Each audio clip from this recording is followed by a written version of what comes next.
Good morning, and thanks be to God for another lovely day. This is a special day because it's Easter Sunday, and as we all know, Christ has risen. I hope you are enjoying yourself with your friends and family, and I hope you're looking forward to all the blessings that God has lined up for you on this beautiful day. I want to thank you this morning for subscribing to my channel, and I want to thank every individual viewer to this channel. I really give gratitude for your support. Thank you for the likes, and again, thank you for subscribing. Please continue to subscribe, continue to share, and continue to like. Inspire a friend, inspire a family member, help support somebody in need, help support the poor, help support the homeless, and give encouragement to somebody who is discouraged. Today, I want to talk to you. I want to talk to you about your emotions by telling you a story about a chief executive officer. A chief executive officer set out to train his colleagues and his members of staff on proper time management.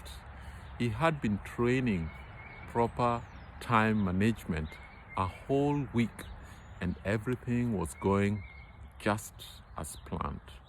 On the last day of the training, he set up to have lunch break with his colleagues at the local golf club. And as he went down to the local golf club, they got started on playing golf. So the chief executive officer played golf with his friends, but before long, he realized that he was running late. He jumped back into his car and sped down the highway. Just before he got back to work, he was flagged down by a deputy sheriff. And he wondered to himself, why did this have to happen on the last day of my training, especially now that I'm training on time management? I have to be at work in time. The sheriff got to his car, asked him what the problem was, and as usual, gave him a ticket. By the time he got back to work, he was late. He was late, and that is exactly what he was trying to avoid.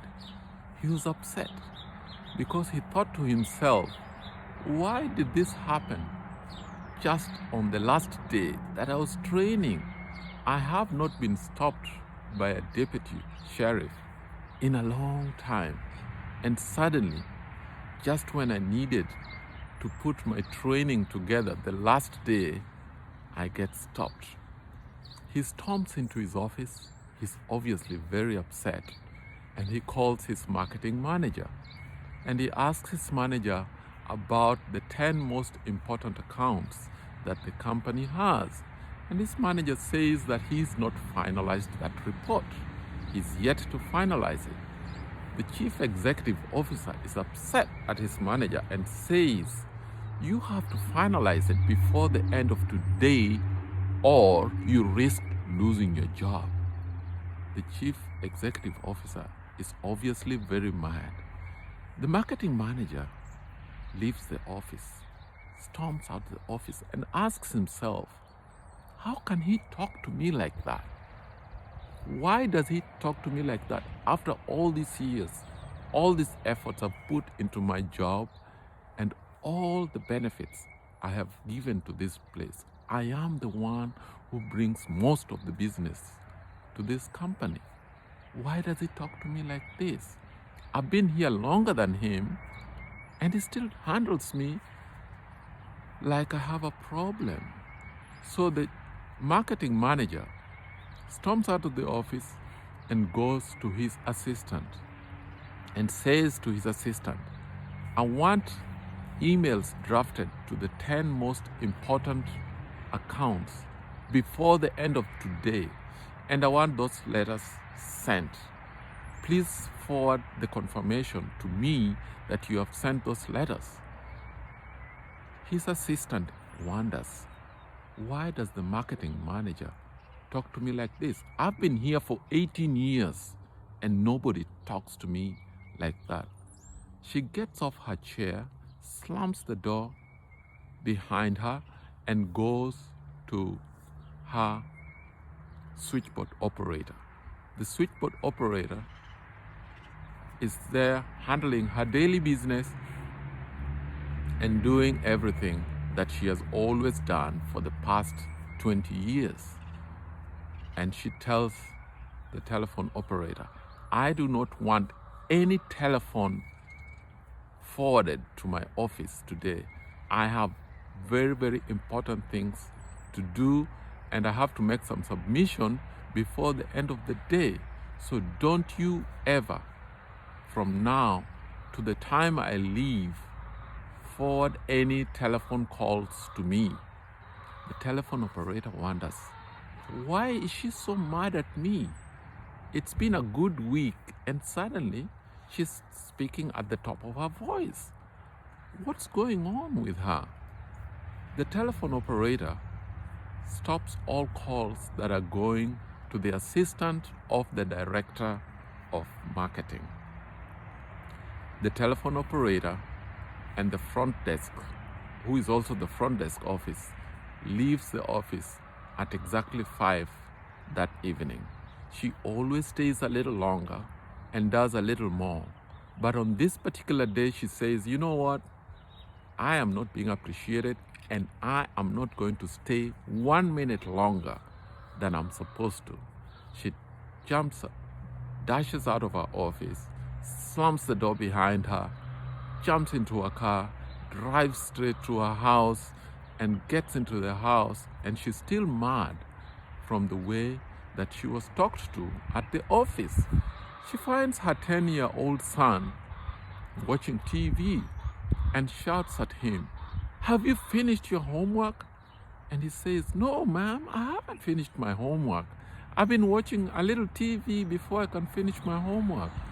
And his mom says, turn off that TV right now and go to your room and finish your homework. The little 10-year-old boy wonders, why is mom so mad at me? What happened? And he runs into his room, closes the door, and is still in shock at how loud his mom was to him. He sees a kitty cat at the end of the room and kicks the kitty cat and says, you probably are the problem here. The kitty cat swells like all cats do when they're in trouble, as if to say that if you do that one more time, you will know that I'm not as weak as I look. You see, the problem here is the CEO could have come and kicked the cat himself. Emotions have traveled between one person to the next and ended up in an innocent kitty cat. This is how emotions travel from one person to the other.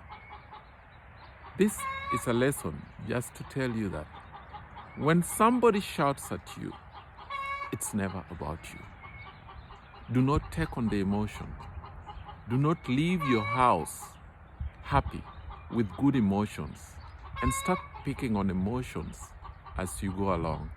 Whether it's on the road as you're driving, whether it's in a public transport vehicle, whether it's in your office when you're talking to your colleagues, do not pick on somebody else's emotions.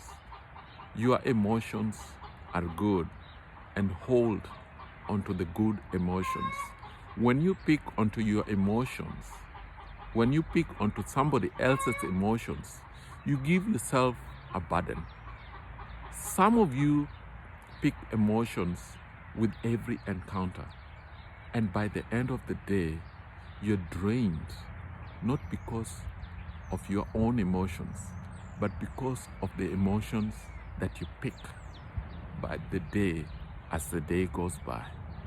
Keep your emotions and don't let somebody else transfer their negative emotions to you.